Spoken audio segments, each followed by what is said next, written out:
Thanks for listening to the Protectors of the Wood Adventure Series. Support us on Patreon at Protectors of the Wood. The Protectors of the Wood Adventure Series. Episode number 143. The Children Get Together. The weather was beautiful for the Churchyard social event that Reverend Tuck had arranged to celebrate the retirement of Jean Garrison from the Board of Trustees. A ripple of tension ran through the crowd concerning the election of a new trustee, scheduled to take place the following Sunday. Abby wanted no part of the conflicts in the world of adults and organized an activity for the children in the wild area of the churchyard. Tiny and Lucy had already found Abby and waited with her. Ah, here comes the rest of the class. Please join us. Then 4 young children and a mix of parents arrived. Abby, this is Jane, Nancy, Franklin, and Ned. Parents, this is Abby, who will be working at the preschool beginning tomorrow. The children immediately clustered together, all talking at once. Abby heard the words secret place and explore many times. To make things more complicated, the bishop was walking toward them across the lawn. Hello, everyone. Please allow me to shake your hand. I enjoy being here. The bishop went down on one knee and shook hands with each child. Tom Winkle assumed the role of host, and the parents began discussing the Sunday school. Abby, feel free to begin your activity with the children. We'll wait here for you. The children began to pester Abby to lead them into the wild area. In a moment, Abby and her following moved down the path into the cool shadows. So much fun. She turned to the group and put her finger to her lips to ask for silence. They walked softly to the back wall and turned left. Abby felt a tug on her shirt and turned to see Tiny pointing to the little path to the cave of vines. Everyone stopped. Tiny led them a short way to the cave entrance. The 6 children gathered round, examining the interior. Lucy stooped and entered. Toward the back, she got on her hands and knees to reach the far end of the cave. It's like the cave house. It's our house here at the church. Look how much we can spy. Come in here, Abby. Then if anyone walks by, they won't see us, but we'll see them. I've got an idea. Instead of looking for people, let's look for animals. I've seen about 10 kinds of birds around here, and I heard an owl a few times at night. And I saw a rabbit jump out of here onto the grass. Remember, animals are usually very quiet. We won't see any unless we're quiet too. Robin Hood knows how to be quiet and how to spy. Emily says Dawn can see all animals and people. I've seen a rabbit. And in the swamp, we saw a heron. And 3 deer ran off. I was there too. And lots of times, I see vultures and raccoons and ducks when we visit my uncle. Abby recalled they were introduced as Jane and Franklin Walker. Abby was thinking, they must be brother and sister. And they're probably related to Sonny. Twice I saw a rat, and in River City they have pigeons everywhere. All were silent to consider this, and then Ned whispered, There's a cardinal. The beautiful red bird jumped from one tiny branch or vine to another, only 10 feet away. Then a group of sparrows began making a fuss in the other direction.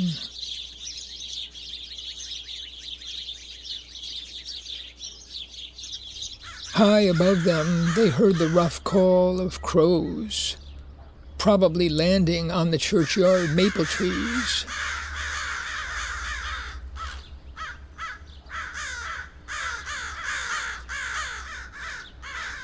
We should bring snacks here. We have a dining room nearby at the secret entrance. Would it be all right for us to see that? Of course. Whenever you're ready. Let's get food and bring it back. The whole group agreed in excitement and scrambled out to the cave and followed Abby back up the path. Out on the lawn, they found that the mood of the parents and the bishop had been changed by 3 new arrivals, all middle-aged women who gathered around the bishop. 2 of the women had positioned themselves between the group and the bishop and were talking in an aggressively confidential way, moving very close and forcing the bishop to step back. I simply must tell you, Bishop, that the trustees of this church will no longer tolerate the disorganization, the neglect, and the bizarre choice of allowing a teenager of poor reputation to live in our churchyard. You can see for yourself what it looks like. Reverend Tuck is responsible for this appalling management. He has to go as soon as this election is over. We all know what the outcome will be. Tom Winkle stood nearby, frowning and obviously worried. As soon as he saw Abby and the children, he moved toward them with a look of relief.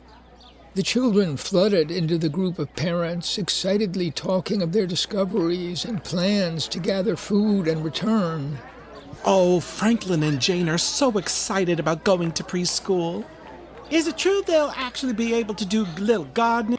I'm so glad the children have more outdoor activities. The parents followed them to the crowded tables where Sammy's crew were all handing out sandwiches, peaches, and lemon cukes. As Abby and the parents and children, now carrying paper plates of food, returned to the wild area, the 2 women pestering the bishop seemed even more angry and awkward. As Abby walked by, she heard one woman say, "This cannot go on any longer. We are determined to put a stop to this." The woman looked around and gave Abby a glare and a grimace. Abby was thinking, Now that was definitely hostile. It's not just my paranoia. The children ate quickly and grew restless. Abby took their paper plates to the trash barrel and told the parents she would give the group another chance at bird watching. She told the children, We've got to sneak along, like spies, making no noise. She gave an example of moving silently, and the children all tried to imitate her. They returned along the back wall and soon came to the wrought iron door. The children sat on the thick sections of the fallen tree. Abby put her finger across her lips. If you see a bird or an animal, point and whisper its name if you can. They sat in silence for what seemed a long time. Sparrows. Robin! Ned pointed toward the ground ahead and whispered, Oh, look, it's a fieldfare bird.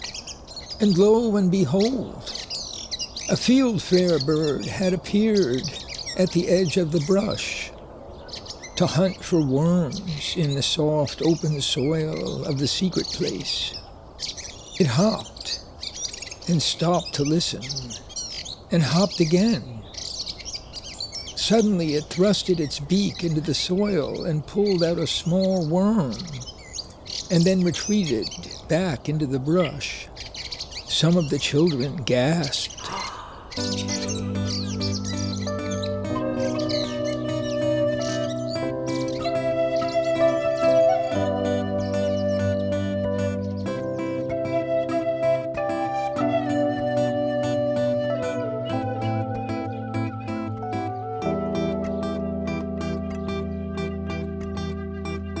As a child I knew on a bright summer's day, the warmth of the sun was coming my way. The heat on the sidewalk felt ever so good. I knew that I would do all that I could. The years passed by in a blink of an eye. The moon goes racing across the dark sky. All I have left is the best I can do. It'll take all we've got to carry us through. That bright summer's day, we live on always. The great wide world and the powers that be carry us over the raging sea.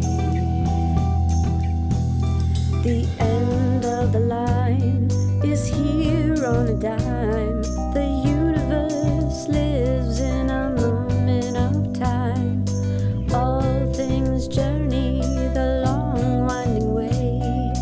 Everything we do matters today.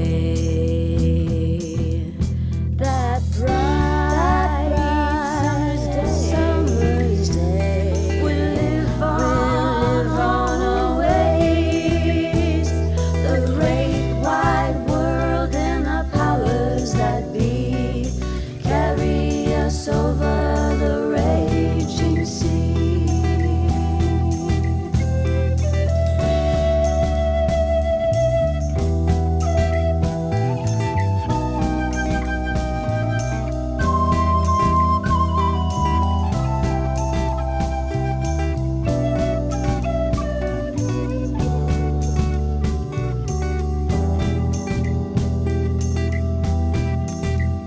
That bright summer's day, we live on always. The great wide world and the powers that be carry us over the raging sea. That bright summer's day, we live on always. The great wide world and the powers that be carry us over the raging sea.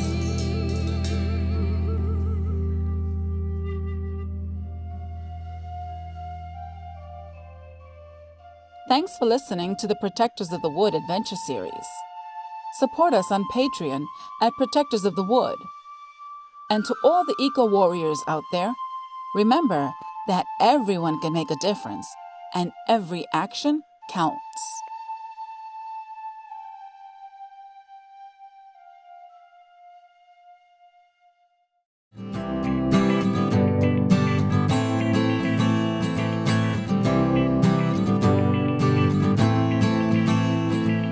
Trillions of living things are everywhere around.